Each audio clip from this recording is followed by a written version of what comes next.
তোমাদের কারো বাড়ির সামনে একটা পুকুর আছে, পাশে কি পুকুর আছে আপনাদের এলাকায়? নবী বলেন তোমাদের কারো বাড়ির সামনে একটা পুকুর আছে, ওই পুকুরের মধ্যে ওই ব্যক্তি, মনে করেন ওনার বাড়ির সামনে একটা পুকুর, তিনি তার পুকুরে দৈনিক 5 বার গোসল করেন। কয়বার? একটা ব্যক্তি যদি তার পুকুরে দৈনিক 5 বার গোসল করে, নবী বলেন হাল ইয়াবকা মিন দারানিহি শাইউন, তার শরীরে কি কোনো নাপাক থাকবে?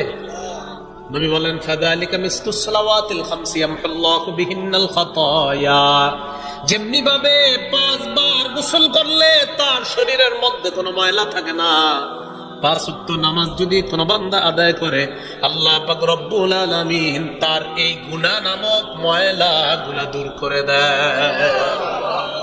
5 ওয়াক্ত নামাজ গুরুত্ব সহকারে আদায় করা, তাহলে তারা ক্ষতিগ্রস্ত না যারা ঈমান আনেছে।